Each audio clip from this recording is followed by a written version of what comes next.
Good evening and welcome to today's video. Now today I'll be taking a look at two stocks in the video. The first is going to be HDFC Bank and the second is ICICI Bank. Now the reason I'm chosen to look at these two stocks is they're heavily in the news cycle, so there'll be a lot of interest around how the stocks are going to perform in the coming sessions. Plus HDFC Bank has had a wipeout in the past basically 1 week as the stock has drastically fallen. And then ICICI Bank, on the other hand, has released its results. And I'm not going to discuss the results. I'm not looking at a fundamental point of view here. I only want to look at what the price action is saying.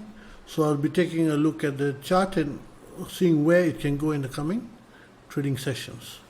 Now we'll first take a look at HDFC Bank. Now when you see HDFC Bank had formed a perfect trap as it pulled in a lot of traders here.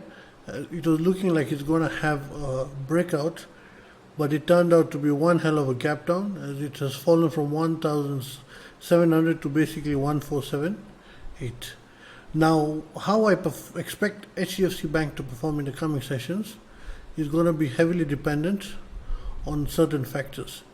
And the first factor is how it will handle the simple candle support zone which is present at 1,460. If this support zone holds, then the likelihood of us having an upward move is pretty high. On the other hand, if this support breaks, then we are going down to test 1,424. Now, I'll break it into two parts. The first is basically my short-term view and my longer-term view on HDFC Bank. In my short-term view, I believe HDFC Bank is going to go and have a dead cat bounce, which will help the stock recover some of the lost ground. In the medium term to longer term view, I believe HDFC will only have a dead cat bounce. That's why I'm giving it that name. As in the longer term, HDFC Bank is going to be going towards 1,424 as a support zone. So I will switch to the 1 hour chart so I can explain in more detail. Now, if you look at HDFC Bank's 1 hour chart, this is the stock, not the FNO version.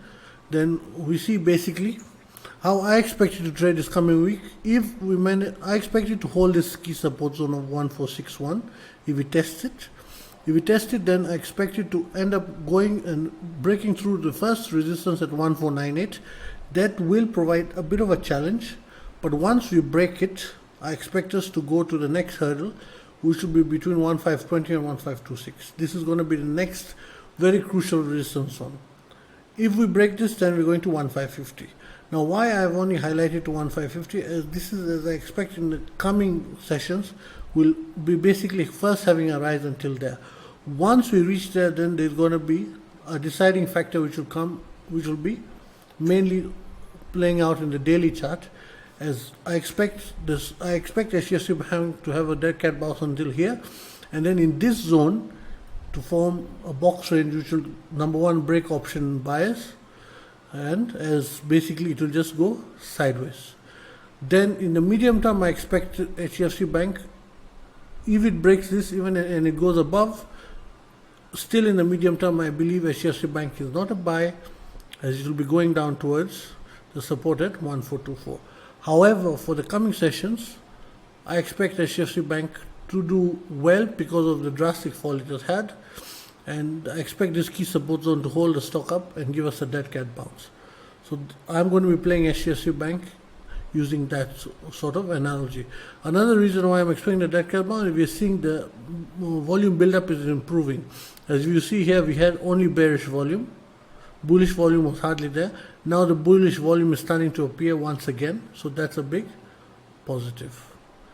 Now the next stock we'll be looking at is ICICI Bank.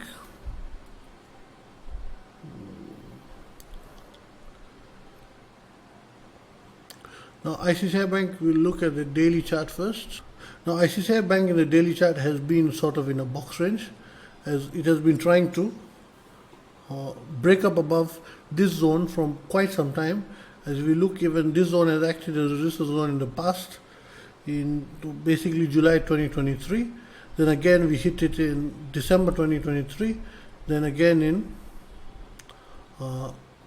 we broke above it for basically 2-3 sessions and then came back below it. So it is evident that this zone is very hard to crack.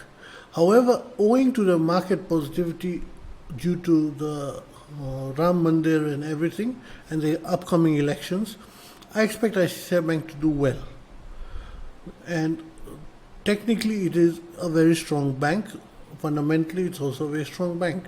So now if ICICI Bank is able to take out the resistance zone between 1021 and 1030, then we can have an up move towards 1052. However, it will be very important for it to hold this support zone of 955 and 988 for any downward move, even in the medium term. This zone is going to be key for it when we go down even, let's say, 1 month away. So how I expect ICICI Bank to trade, if we now go to the intraday charts in the coming sessions, I expect ICICI Bank, if it is able to take out the high of last week, which is basically 1015, then we are going to be testing 1030 in the intraday time frame at least, which will be a good move for option buyers and also option sellers, as it will give some money. Now 1030 is going to be a very important resistance level for it, as you can take 2 rupees above it and 2 rupees below it as a zone, and let's say 30 to 1032 as a resistance range. Now if that's going to be a very important zone, if it manages to crack that, then 1052. However, on the whole, I expect ICICI Bank to do very well in the short term and in the medium term.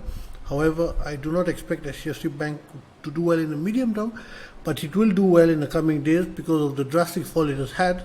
So they naturally will be a dead cat bounce, and it has formed all the signs that the dead cat bounce is about to happen.